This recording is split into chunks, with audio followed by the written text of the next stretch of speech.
অভয়ার ন্যায় বিচারের দাবিতে আমরা যে আন্দোলন চালাচ্ছি সেই আন্দোলনের 57 দিন পেরিয়ে 58তম দিনে আমরা পড়েছি।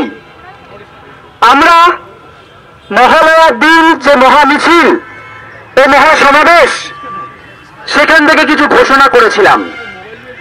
আমরা বলেছিলাম আমাদের এই আন্দোলন, আমাদের এই ন্যায় বিচারের আন্দোলন, অভয়ার ন্যায় বিচারের আন্দোলন এবং তার সাথে সাথে আর একটাও যাতে অভয়ার না হয় তা সুনিশ্চিত করার আন্দোলন।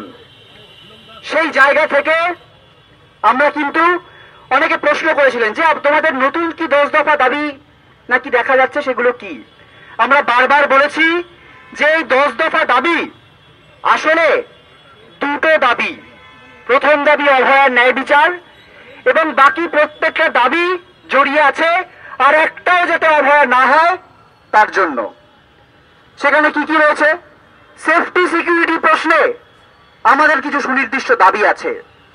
আজকে সুপ্রিম কোর্টে রাজ্য সরকারের আইনজীবী তারা বলছেন যে 26% নাকি কাজ হয়েছে, সিসিটিভি বসানো, বাথরুম তৈরি করা, রেস্টরুম তৈরি করা।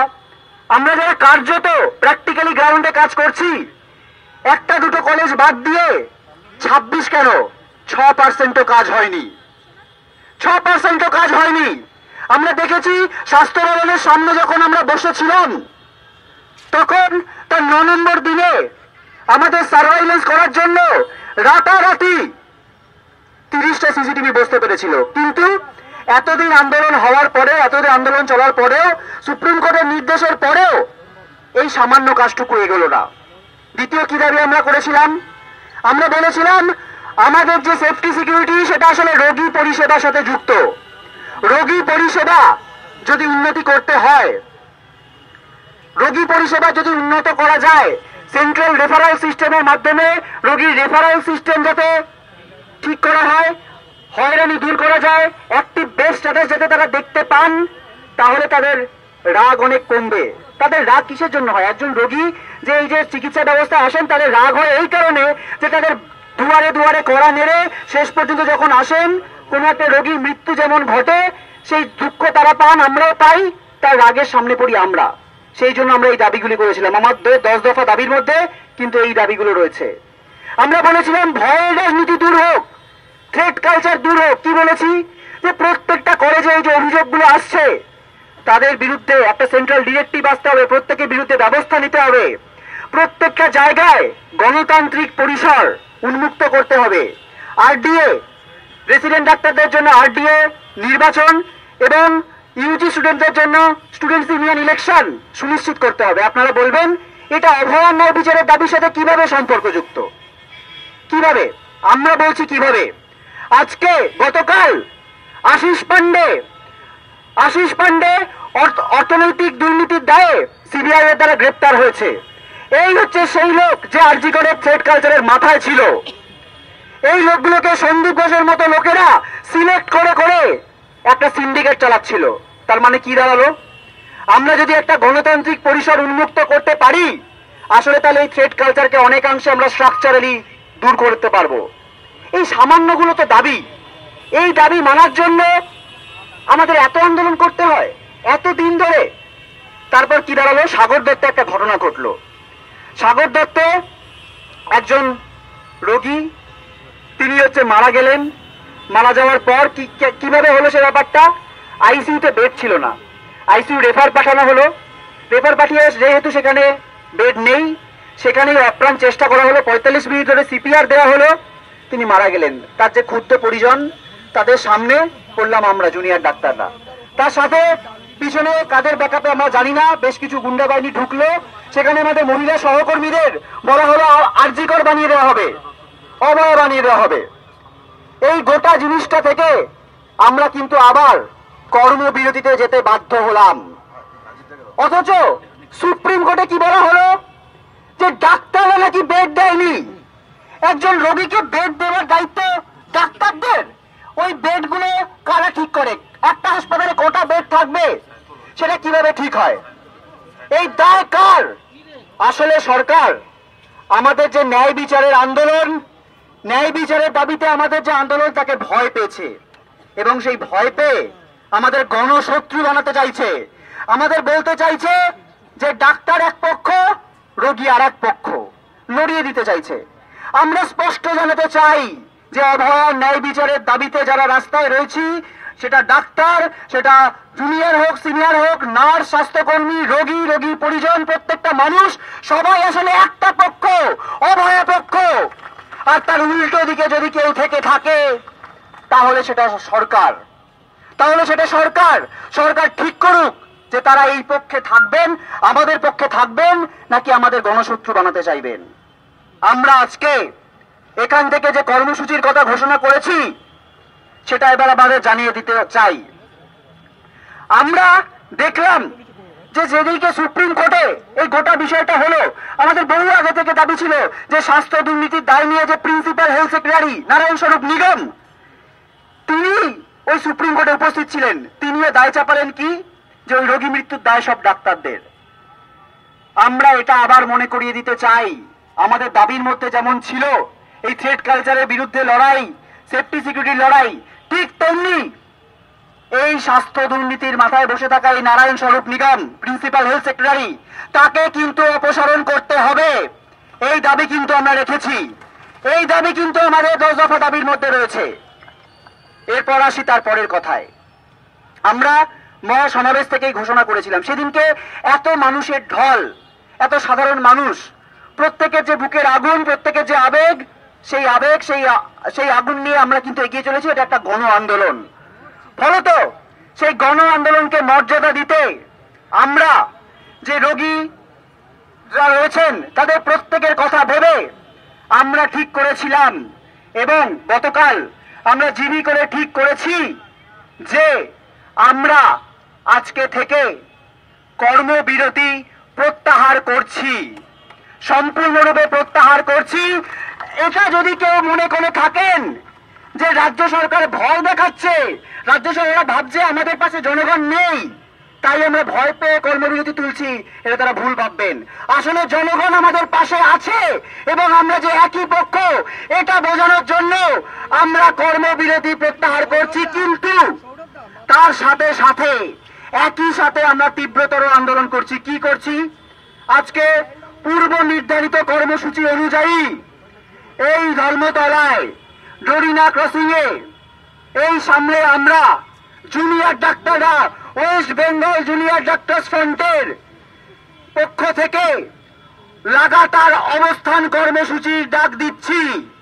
এখানে আমরা বসে থাকবো, আমরা কাজে ফিরছি, আমরা বুঝিয়ে দিচ্ছি যে আমরা কাজও করছি এবং আমরা ন্যায় বিচারের দাবিতে রাস্তাতেও আছি। সেই রাস্তাটা হচ্ছে এই জায়গা। সেইখানে আমরা আজকে একটা ঘড়ি নিয়ে আমরা এসেছি। এই ঘড়ির তাৎপর্য কি? আমরা বলেছি প্রতিটা মিনিট প্রতিটা ঘন্টার হিসাব হবে, প্রতিটা মিনিট প্রতিটা ঘন্টার হিসাব হবে। সেই জন্য এই ঘড়িটা আমরা এই অবস্থান মঞ্চে আমরা রাখবো এবং আগামী 24 ঘন্টার মধ্যে যদি আমাদের দাবিগুলো না মানা হয় তাহলে এই যে অভয়া পক্ষ, এই যে ডাক্তার, রোগী, নার্স, সাধারণ মানুষ সবার পক্ষ থেকে আমরা নিজেদের জীবন বাজি রাখবো, আমরা নিজেদের জীবন বাজি রাখবো। আগামী 24 ঘন্টার মধ্যে যদি আমাদের দাবি না মানা হয় তাহলে এই অবস্থান মঞ্চ থেকে কিন্তু আমরা আমরণ অনশনের দিকে এগোবো। আমরা নিজেদের জীবন বাজি রেখে প্রমাণ করব যে আমাদের যে আন্দোলন, এই যে বলা হচ্ছে রাজনৈতিক কালিমা লিপ্ত, আমাদের আর কি করার ছিল? আমরা বাধ্য হয়ে কর্মবিরতিতে গেছিলাম। আমরা সবার কথা ভেবে, রোগীর পরিজনের কথা ভেবে এবং আমাদের নিজেদের এথিক্স, আমরা যে যন্ত্রণা ক্লিষ্ট, রাজ্য সরকার এটার সুযোগ দিচ্ছে যে আমাদের যে যন্ত্রণা, আমরা যে চিকিৎসা করতে পারছি না, ওরা চাইছে যে বারবার এরকম প্রভোগ করা হোক এবং আমরা যাতে না ফিরতে পারি। আমরা আজকে প্রমাণ করব। আমরা ঘড়ি বেঁধে দিচ্ছি এবং আগামী 24 ঘন্টার মধ্যে আমাদের এই দাবি যদি না মানা হয় তাহলে আমরা আমাদের নিজেদের জীবন বাজি রাখবো। আমরা দেখব আমাদের দাবি মানতে, এই কথা সামান্য দাবি মানতে আমাদের জীবন কেন বাজি রাখতে হলো সেটা সাধারণ জনগণ বুঝে নেবে। এরপর আসি আজকের ঘটনায়। এই কথা বলার কথা ছিল আমাদের অনেক আগে। আজকে এসএসকেএম থেকে মিছিল করে এসে আমাদের এখানে অবস্থান মঞ্চে বসার কথা ছিল এবং সেখান থেকেই এই ঘোষণা করার কথা ছিল। আমরা কি দেখলাম? আমরা দেখলাম আমাদের যে স্টেজ বানানো হবে তার জন্য খাট নিয়ে আসার জন্য ডেকোরেটর্স আসছিল, তার সাথে আমাদের জুনিয়র, আমাদের সতীর্থ, আমাদের ভাই তারা ওখানে ছিলেন। তাদেরকে হঠাৎ করে ওয়াই চ্যানেলের সামনে পুলিশ টেনে হিঁচড়ে লাথি মারলো, টেনে হিঁচড়ে মাটিতে ফেলে দিল এবং লাথি মারলো। আমরা গিয়ে যখন বলছি যে এটা কেন হলো, আমরা এটা একটা শান্তি, ওরা বলছে যে আপনারা অবস্থান করবেন, আপনাদের রাস্তা ব্লক করছেন। আমরা কোন রকম রাস্তা ব্লক করতে চাই না, আমরা একদম রাস্তার এক পাশে যাতে কারোর কোনো অসুবিধা না হয় সেইভাবেই অবস্থান মঞ্চ কিন্তু আমরা বানাচ্ছি এবং সেভাবেই কন্টিনিউ করব। কিন্তু তার জন্য আমাদের জুনিয়রকে আজকে মার খেতে হলো। পুলিশকে যখন আমরা দেখাচ্ছি সেই ভিডিও, বলছে আমরা নাকি চিনি না, তারা চিনে না কে মেরেছে। আমরা প্রশ্ন করতে চাই যে আজকে একটা জুনিয়র ডাক্তারের গায়ে হাত উঠলো কিভাবে? এর জবাব কে দেবে? এর জবাব কে দেবে?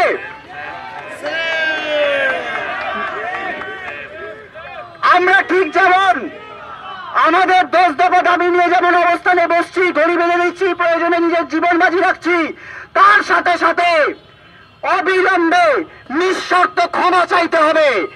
আমাদের জুনিয়রের গায়ে হাত উঠেছে, এটা আমরা কিন্তু ছেড়ে দেব না।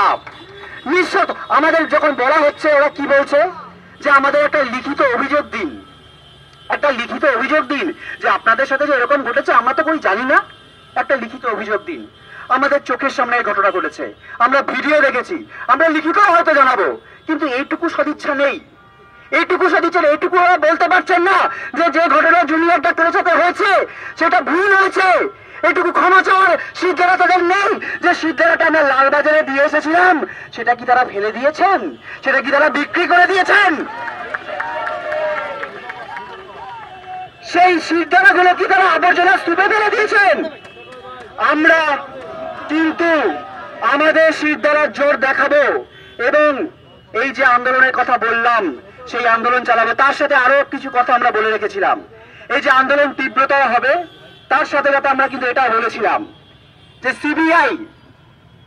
সিবিআই এর প্রতিও কিন্তু আমাদের এই আন্দোলনের মধ্যে দিয়ে আমরা চাপ সৃষ্টি করতে চাইছি। আমরা মনে করি গতকাল এই যে গ্রেপ্তার হয়েছে আশিস পান্ডে, সেটা আসলে আমরা যে আন্দোলন চালিয়ে যেতে পারছি এই ঝাঁজের সাথে, আমরা ডাক্তাররা, সাধারণ মানুষ সবাই মিলে যে আন্দোলনটা চালাতে পারছি, তার ফলে চাপে পড়ে এই ঘটনাগুলো ঘটছে। আমরা যদি আজকে আন্দোলন ছেড়ে রাজপথ ছেড়ে ফিরে যাই তাহলে এটুকুও হবে না।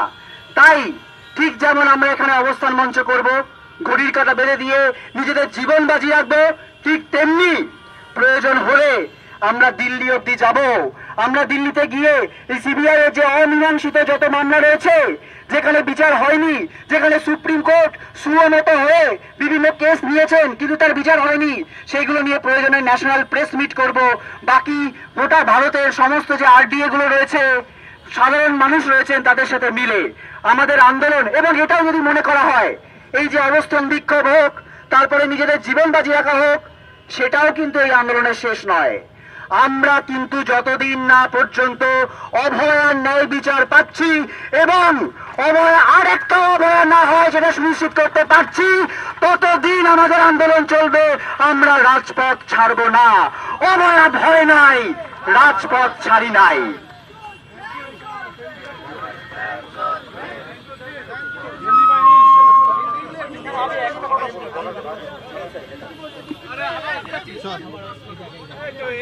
হ্যালো বন্ধুগণ, আমাদের এই ন্যায় বিচার আন্দোলন প্রথম দিন থেকে আমরা যখন কর্মবিরতি করি জুনিয়র ডাক্তাররা, লোকজন এটা জানে যে সিনিয়র ডাক্তাররা হসপিটালে পরিষেবা দিচ্ছে, তারপরেও যে সমস্ত মানুষরা আমাদের রোগী বিরোধী পেশেন্টের অপোজিটে দাঁড় করিয়ে আমাদেরকে ভিলেন মারানোর চেষ্টা করেছে, তাদের বিরুদ্ধে আমার একটা কথা, আমরা যেদিন থেকে মেডিকেল কলেজে জয়েন করি, আমাদের জীবন, আমাদের কর্ম, আমাদের থাকা, আমাদের খাওয়া সবকিছু রোগীদের সঙ্গেই হয়। আমরা রোগী নিয়েই শিখি, রোগী নিয়েই আমরা ট্রিটমেন্ট করি। তো রোগীদের ট্রিটমেন্টের ব্যাপারে অন্য কারোর জ্ঞান আমরা নেব না, সেই জ্ঞান আমাদের যথেষ্ট আছে।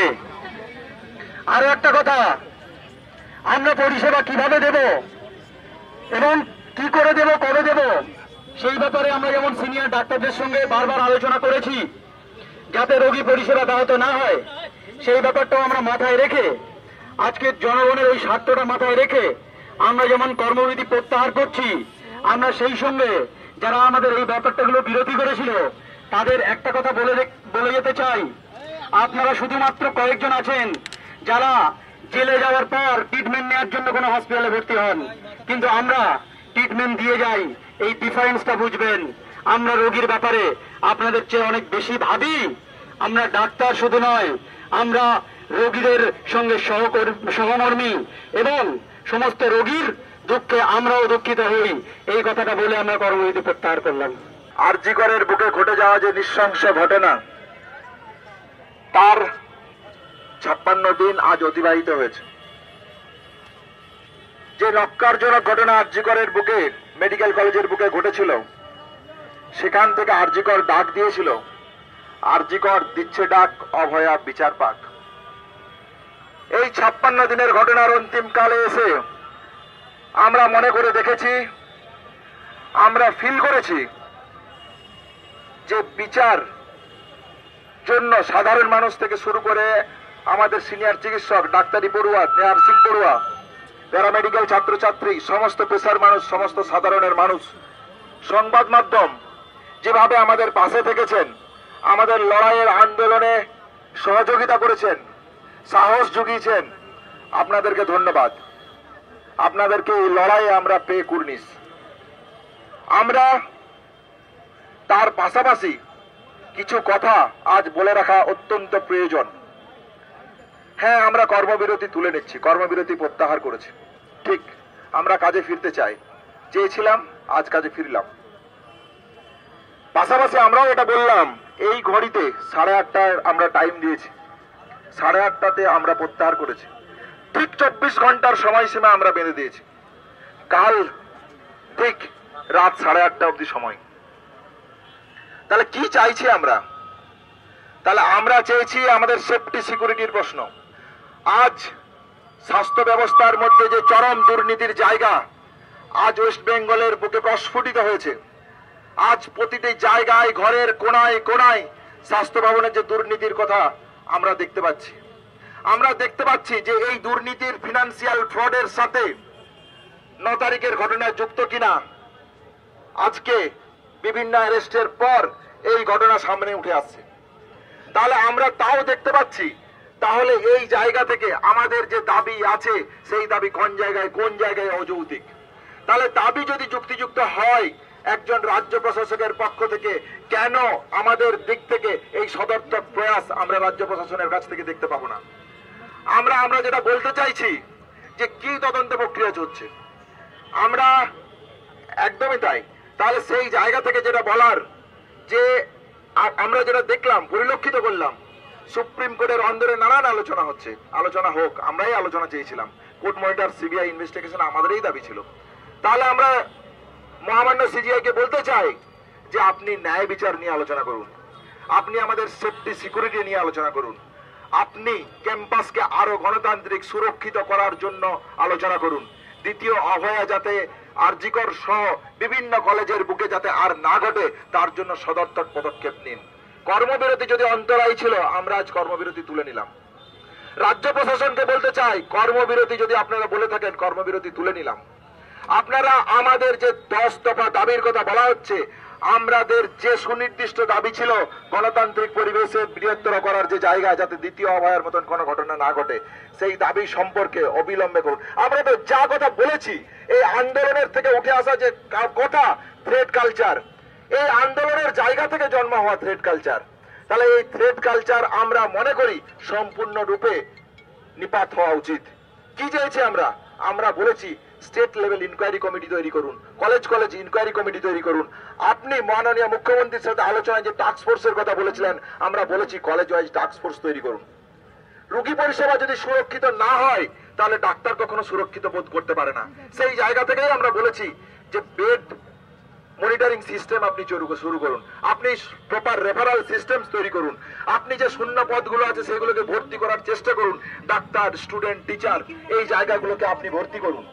তাহলে আপনি যদি এই ভর্তি না করেন, শুধুমাত্র ওই 5টা 4টা সুপার স্পেশালিটি হাসপাতাল দিয়ে সাধারণ মানুষকে পরিষেবা দেওয়া যায় না, দরকার পরিকাঠামো। তাহলে পরিকাঠামো এবং ব্যবস্থাকে সচল করার যে প্রয়াস যদি না রাখেন, আপনাদের দিক থেকে যদি সদর্থক প্রয়াস না থাকে, তাহলে আমরা যে হুঁশিয়ারির কথা দিয়েছি সেটাকে শুধু হুঁশিয়ারি বলে মনে করবেন না, আমাদের নমনীয়তাকে আপনারা দুর্বলতা বলে ভাববেন না। সেই জায়গা থেকে বলছি, আমাদের যে দাবি, সেই দাবি অত্যন্ত ন্যায়সঙ্গত, যুক্তিসঙ্গত। সেই জায়গা থেকে আমরা বলতে চাই, অবিলম্বে 24 ঘন্টা সময়সীমার মধ্যে আমাদের অতি দ্রুততার সাথে আমাদের এই দাবি পূরণ করুন। ইনভেস্টিগেশন চলুক, তদন্ত প্রক্রিয়া চলুক, কিন্তু আমরা বারবার যে জায়গা থেকে বলে থাকছি এই ঘটনার মোটিভ কি, এই মোটিভ জানা দরকার। এই মোটিভ জানা না থাকলে দ্বিতীয় অভয়া যে আর কলেজের বুকে ঘটবে না, সে কথা আমরা বলতে পারি না। তাহলে সিবিআই তো সহতদন্তকারী অফিসারদের কাছে আজ বলে যেতে চায়, আপনারা এই ঘটনায় কে প্রকৃত দোষী তাদের শনাক্ত করুন, আইডেন্টিফাই করুন, অ্যারেস্ট করুন। আপনারা এই ঘটনার মোটিভ কি, সেই মোটিভকে প্রকাশ্যে আনুন, সামনে আনুন। তাহলেই আমরা মনে করি অভয়ার বিচারের পথে অগ্রগতির ধাপ হবে। দ্বিতীয় অভয়া আরজি করের বুকে, বিভিন্ন কলেজের বুকে যে কালচারের জায়গা জন্ম হয়েছে, সেই জায়গা থেকে আমরা একটা বিচারের পথে সদর্থক জায়গা আমরা ভেবে দেখতে পাবো।